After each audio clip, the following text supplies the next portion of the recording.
Glória a Deus. A paz do Senhor Jesus a todo o povo de Deus. Glória a Jesus. Que prazer, irmãos, estarmos essa manhã, mais uma vez, cultuando ao Senhor, com essa rica oportunidade que o Senhor nos concede de estar na sua presença. Ontem nós realizamos a nossa ceia em nossa congregação e estivemos ali expressando para os irmãos a alegria de poder retornar a participar da ceia do Senhor, depois de algumas semanas, depois de 2 meses, né? Mas graças a Deus, irmãos, porque temos essa rica oportunidade que o Senhor nos dá, de celebrar uma ordenança bendita que o Senhor deu à igreja, nessa grande oportunidade de ver os irmãos, de glorificar o Senhor, nessa atmosfera do templo que é tão boa, né? Glória a Jesus. Deus abençoe a igreja e todo o povo de Deus que aqui se reúne. Queridos, vamos fazer uma leitura bíblica no livro de 2 Crônicas, capítulo de número 33.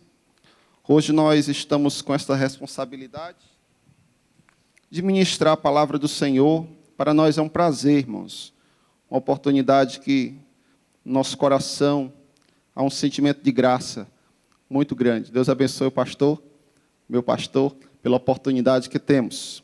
Segundo o livro das Crônicas dos Reis de Israel, nós leremos apenas 2 versículos, e o bom leitor da Bíblia permanece com a Bíblia aberta, acompanhando. Nós queremos hoje, irmãos, falar um pouco sobre a misericórdia divina, sobre a misericórdia desse Deus que nos alcançou. Glória a Jesus. Nós queremos falar dessa grande misericórdia com base na história de um dos indivíduos mais difíceis que já surgiu. Glória a Jesus. Nós falaremos um pouco sobre a história de Manassés. Versículo 12 e versículo 13 do capítulo 33 de 2 Crônicas diz: E ele, angustiado, orou deveras ao Senhor seu Deus, e humilhou-se muito perante o Deus de seus pais. Ele fez oração, e Deus se aplacou para com ele, e ouviu a sua súplica, e tomou glória, e tornou a trazer a Jerusalém, ao seu reino. Então reconheceu Manassés que o Senhor é Deus. Aleluia! Então reconheceu Manassés que o Senhor é Deus. Pai santo e amado Deus, nós te louvamos pela tua preciosa palavra. Palavra esta que é rica, que é poderosa, que é maravilhosa. Muito obrigado, Senhor, pela oportunidade de poder lhe ouvir por meio dessa ministração. Nós queremos sim ouvir a sua voz santa e poderosa. Deus, a tua palavra faz um efeito glorioso em nossas vidas, pois que assim seja, Pai, para a glória de Deus, em nome de Jesus. Queridos irmãos, nós olhamos para a história de Manassés e é impossível não perceber o tamanho da misericórdia de Deus.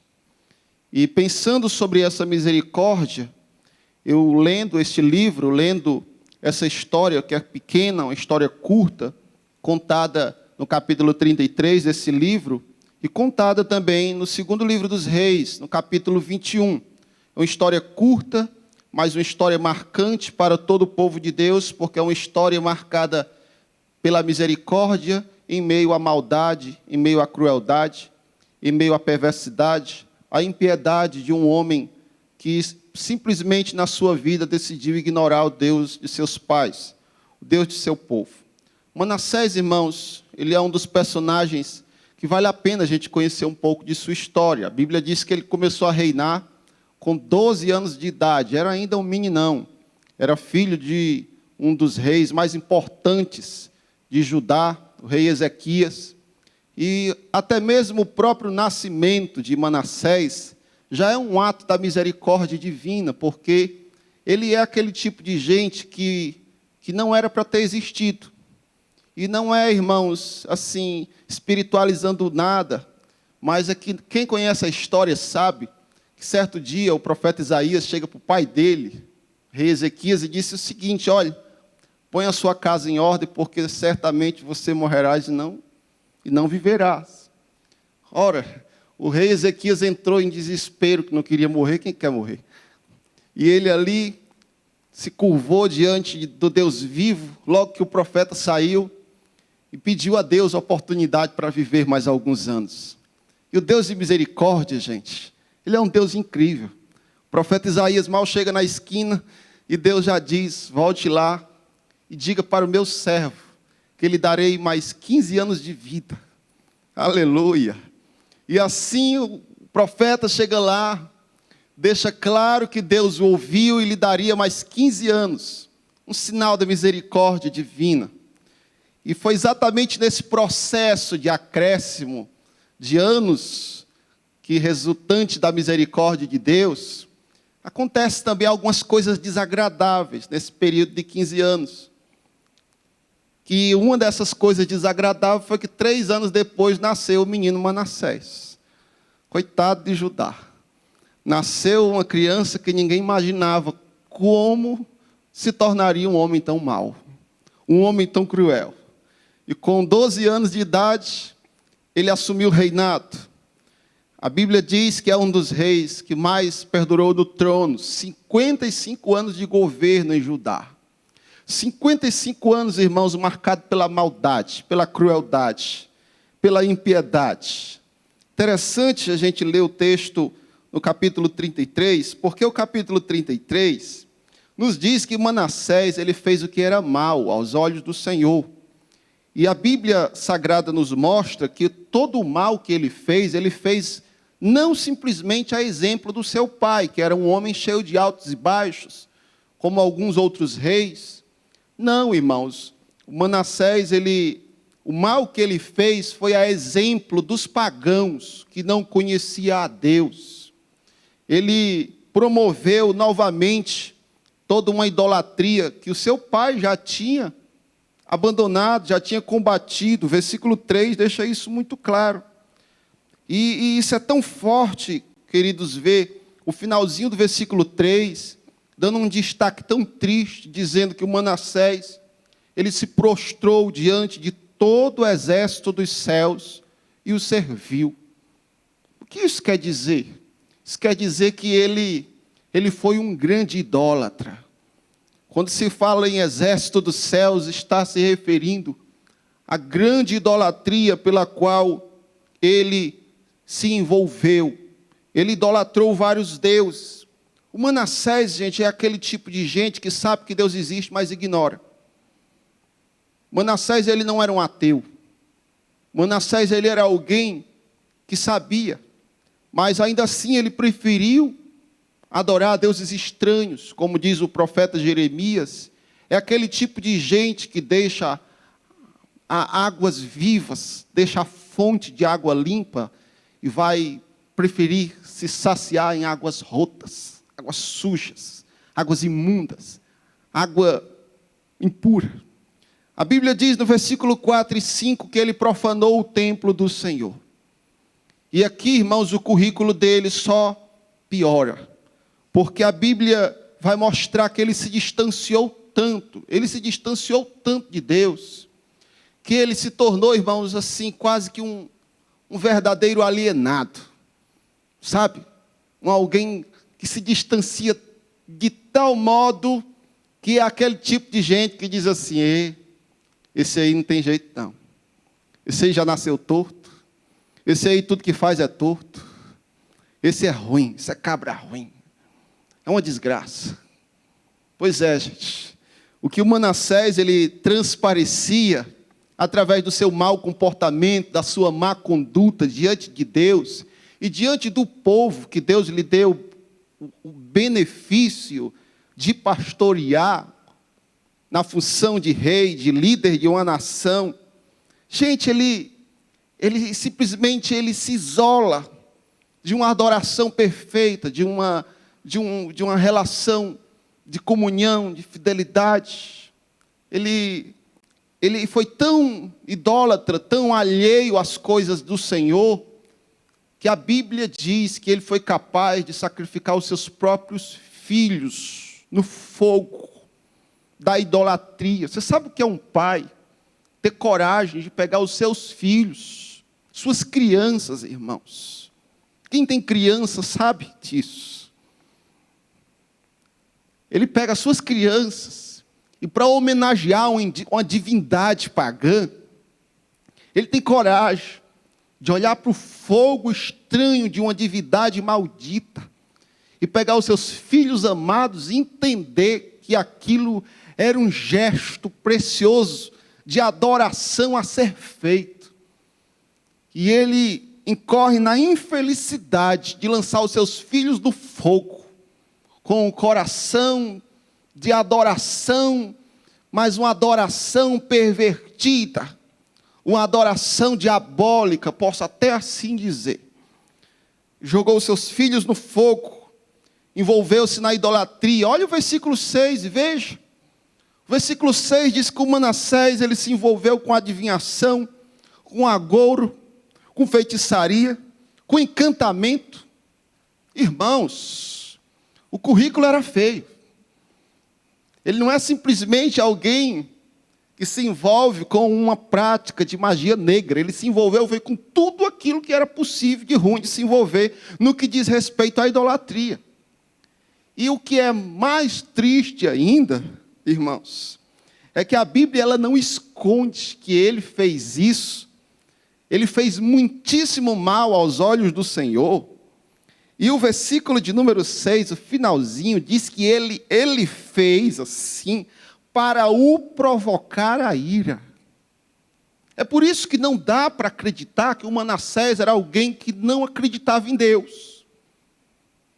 Porque parecia tão proposital esse gesto de rebeldia, que leva ao leitor da Bíblia, ao estudioso da Escritura, a pensar, por que ele fez assim? Por que ele era tão resistente a Deus? Por que ele decidiu ser assim? Mas o fato é que ele provocou, irmãos. Ele fazia tudo isso para provocar. Ele ignora a história do seu povo, ele ignora a lei, a aliança do seu povo. Ele ignora, irmãos, os princípios, ele ignora os valores, ele ignora a ética. O Manassés, ele não estava nem aí para nada. Ele achava, irmãos, que ele era livre. Ele é aquele tipo de gente que diz assim, eu faço o que eu quero, eu tenho condições de fazer o que eu quero, o que me dá na telha, e pronto, acabou-se. Lida com dinheiro, com influência, mandava e as pessoas lhe obedeciam.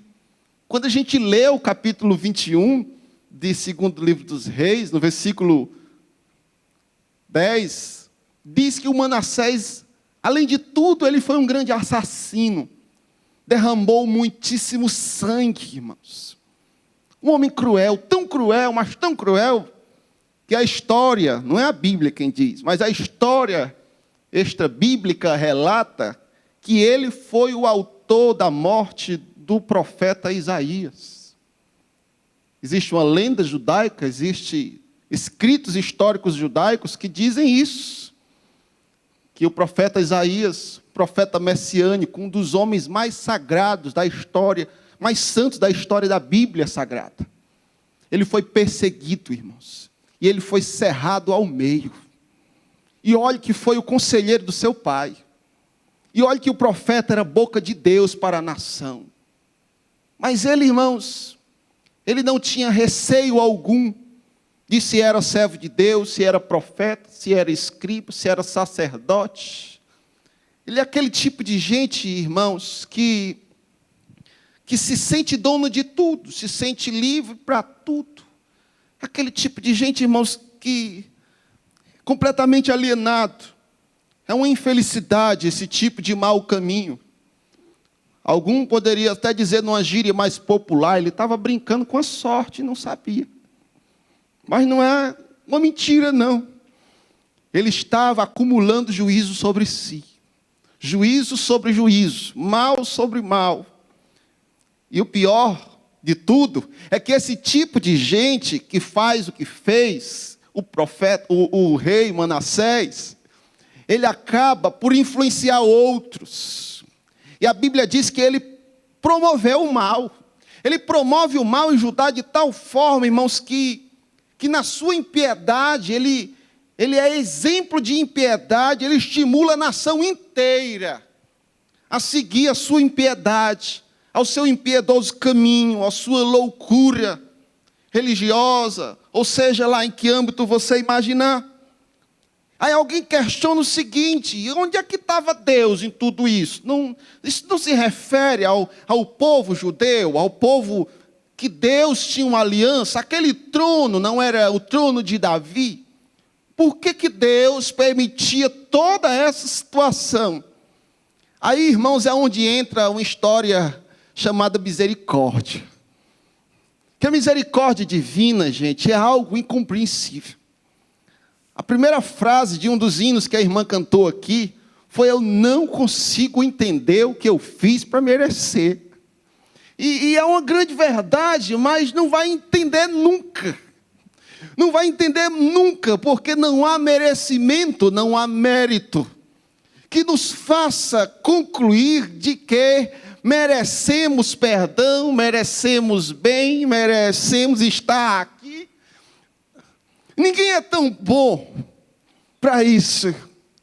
Todos somos devedores. Mas o Manassés, irmãos, ele é alguém tão difícil, tão duro, tão cruel, que o versículo 10 mostra que Deus falava. Deus falava, gente. Quando a gente lê o capítulo 21 de 2 Reis, versículo 12, nós vemos Deus levantando servos e profetas. Porque ainda, irmãos, que a gente possa imaginar assim: e Deus está atuante em todo o tempo, em cada momento. Se as pessoas não lhe ouvem, se as pessoas não lhe percebem, aí é outros 500. Se a gente não consegue entender o trabalhar de Deus, isso aí é uma dificuldade, uma limitação nossa. Mas os homens de Deus estavam ali a ministrar para aquele homem. Você acha que os profetas foram mortos pelas suas mãos sanguinárias? Por quê? É exatamente, irmãos amados, porque havia sim quem lhe contrariava, mas ele não queria ouvir. O versículo 10 diz que nem ele ouviu e nem o povo quis ouvir. Cegueira espiritual completa. Aí Deus diz: pois então lhe trarei juízo. Envia os seus profetas, e no versículo 12, lá no livro de Reis, capítulo 21, Deus ele diz: lhe trarei um peso, garoto. Lhe trarei juízo. Colocarei um anzol no seu nariz. Prenderei suas mãos, seus pés. Punirei esse povo mau. E a casa real, a família real, não há de escapar de minhas mãos. Irmãos, as pessoas pintam em borda, mas às vezes eu até tenho a impressão, pastor, que antigamente as pessoas pintavam Deus de branco e preto. Branco no sentido de dizer que Ele é santo. E preto no sentido de dizer que Ele castiga. Mas hoje parece que pintam Deus de rosa. Né? No sentido de que Ele ama demais. É delicado. Esse Deus, Ele ama tanto, Ele ama tanto, Ele ama tanto que aquela história, né, de juízo, aquela história de santidade plena, aquela história de zelo excessivo, aquela história de medo, de castigo, isso aí dá para a gente esquecer, porque a misericórdia, o amor de Deus, a graça de Deus é uma realidade, gente. Mas, brinque para ver uma coisa. Horrenda coisa é cair nas mãos do Deus vivo, já disse o autor aos Hebreus. Porque esse Deus é como um fogo consumidor. Aleluia, Ele não passa por desapercebido não, irmãos. Ele jamais passará por desapercebido. Louvado seja Deus. Nós podemos não perceber, mas Ele é Deus que trata todas as coisas. Mas é forte a percepção que temos na Bíblia, que até o juízo de Deus é um exercício da sua misericórdia. Até no juízo, até na mão pesada dele, nós vemos a sua misericórdia em ação. Mas o fato é que eles não ouviram, eles não creram, eles não aceitaram, eles não se humilharam, eles não se arrependeram.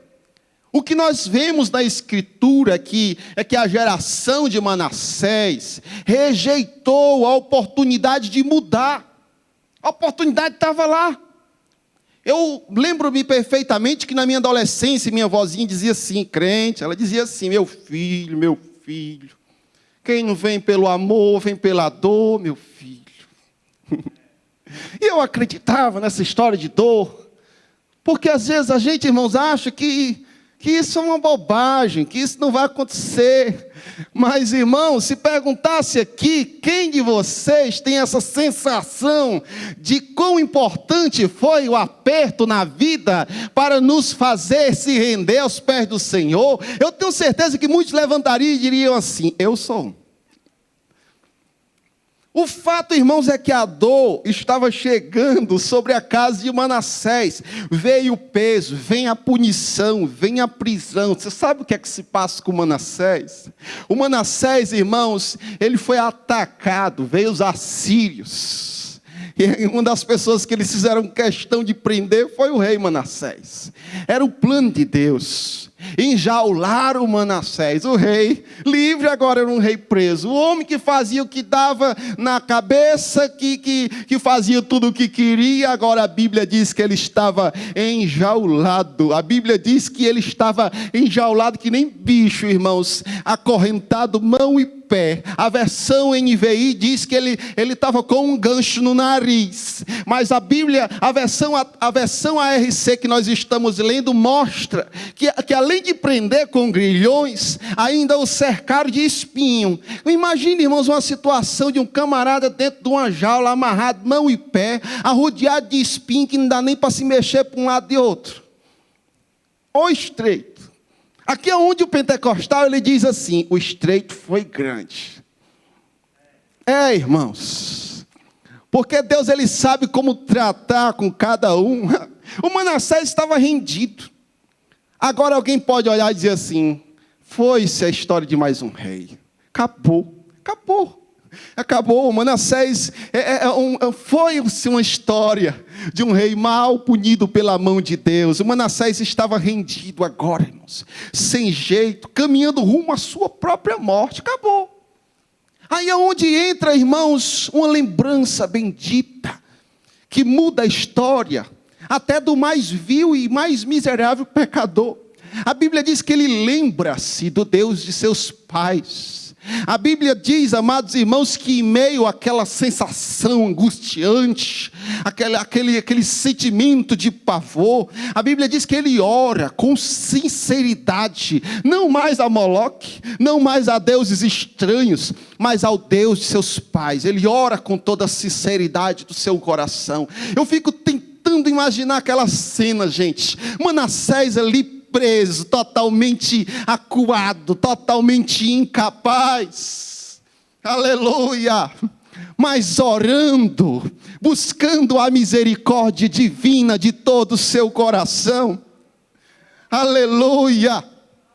O homem que não se humilhava para ninguém a não ser os seus deuses estranhos, agora estava se humilhando ao único e verdadeiro Deus.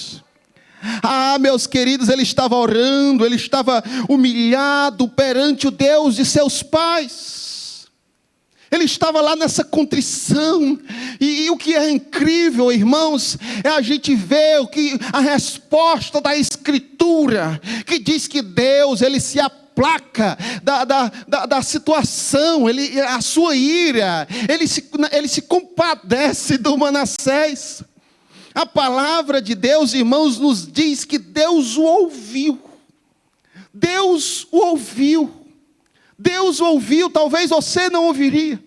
Talvez eu também não ouviria. O Manassés é aquele tipo de gente que diz que até a gente consegue compreender o que o mundo diz quando fala assim, depois que mata, depois que rouba, depois que faz isso, que faz aquilo, vem dizer que é crente, meu irmão.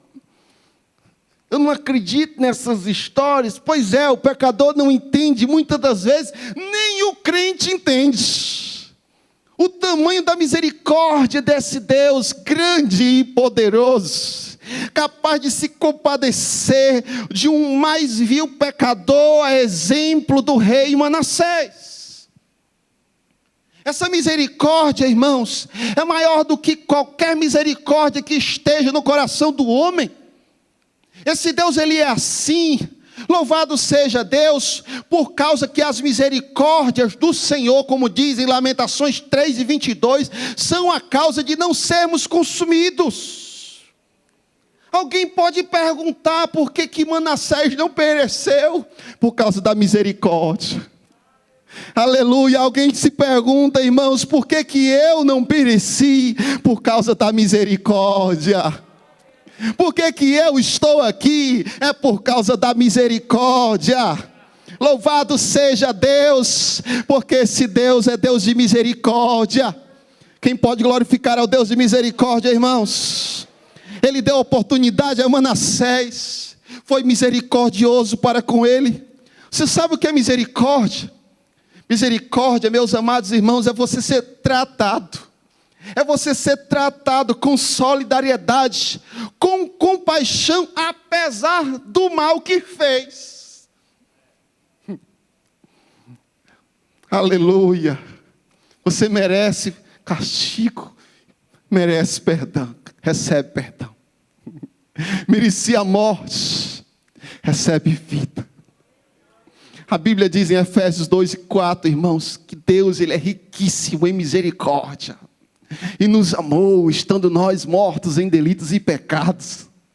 A Bíblia diz que onde abundou o nosso pecado, o seu também superabundou essa graça que trabalha junto com a misericórdia, que é a maior manifestação de amabilidade que Deus, ele expressa a nós. Todos nós carregamos um sentimento, irmãos, de imerecimento profundo. Aleluia. Mas o Pai das misericórdias é um Deus incrível. Foi misericordioso quando perdoou Manassés. Foi misericordioso, irmãos, quando nos perdoou. Foi, irmãos, misericordioso quando nos amou. E olha que João diz que ele nos amou primeiro. Foi misericordioso, irmãos, nos dando oportunidade.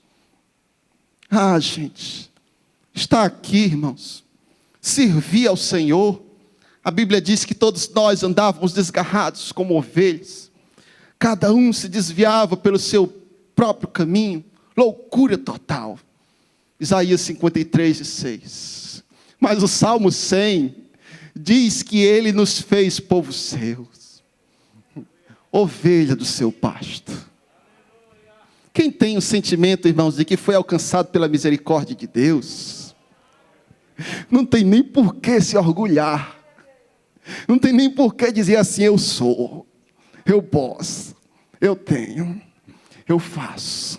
Melhor do que ele, melhor do que aquela, melhor do que ninguém. Se não fosse a grande misericórdia de Deus, você não tinha nem amanhecido hoje. Aleluia, se Deus de misericórdia, irmãos. Foi Ele que nos deu a oportunidade de lhe servir, de constituir família, de estar vivo, de superar as barreiras, as enfermidades, as batalhas. Eu concluo, irmãos, a mensagem dessa manhã, trazendo uma profecia que disse o profeta Miqueias, no capítulo 7, no versículo 18, que essa profecia, na verdade, é uma indagação, uma pergunta retórica que ele faz quando ele diz: quem é? Quem, ó Deus, é semelhante a ti? Quem é semelhante a ti, que perdoas a iniquidade e te esqueces da rebelião? Quem? Quem? A grande aflição do homem é porque alguém lhe perdoou, mas não esqueceu. Mas com Deus não existe essa frustração. Ele perdoa e esquece. Ele perdoa e esquece. Ele perdoa e esquece. O profeta diz que ele pegou os nossos pecados e lançou no mar do esquecimento. E a correnteza do mar leva os nossos pecados. junto com as suas consequências danosas, desastrosas. A misericórdia de Deus é um sentimento que move o nosso coração, deixa a gente tão quebrantado, se sentindo tão pequeno, tão incapaz. Talvez você hoje entrou aqui com esse sentimento de que eu preciso da misericórdia de Deus na minha vida, porque eu tão fraco. Tem gente que chega num culto como esse, gente, até com vergonha até de ceiar. O descrente entra aqui às vezes até com vergonha de entrar. Mas esse Deus de misericórdia, Ele se compadece.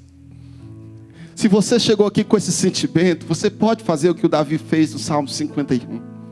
Tem misericórdia de mim, ó Deus, segundo a tua benignidade, segundo a tua bondade. Não é por mim, irmãos, não é por você, mas é por este grande amor, por esta grande misericórdia. Aleluia.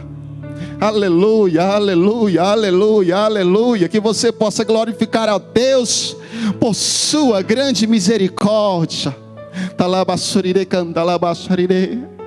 Essa misericórdia, irmãos, essa misericórdia é algo incrível. Essa misericórdia, às vezes a gente diz assim: Senhor, não mereço, Senhor, não posso. Conheci um irmão que dizia assim: Michael, eu não me perdoo, fiz tanta coisa ruim, não consigo entender. Eu digo: irmão, não entenda não, creia somente na misericórdia de Deus, creia somente na misericórdia de Deus, se entrega a essa misericórdia, porque a misericórdia ela lhe abraça. E pense num abraço gostoso, é o abraço de misericórdia. O abraço da misericórdia é como um abraço do consolo. Aleluia. O abraço da misericórdia é como o abraço de alguém que faz carícias em alguém que está dolorido, irmãos. A misericórdia é como o cuidado do samaritano que olha no chão, vê o camarada ferido, machucado, destruído, e diz assim: o que foi que houve com você? Deixa eu cuidar de você. Deixa eu cuidar das suas feridas. Deixa eu colocar você para ir na minha cavalgadura. Eu vou contigo. Você não pode, eu lhe levo.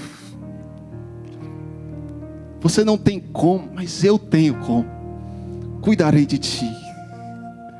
Pagarei o preço para te ver bem, para restituir a vida que você perdeu. Essa misericórdia é inexplicável, né, pastor?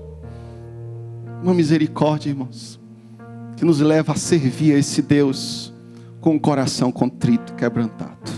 Deus abençoe o seu povo, em nome de Jesus.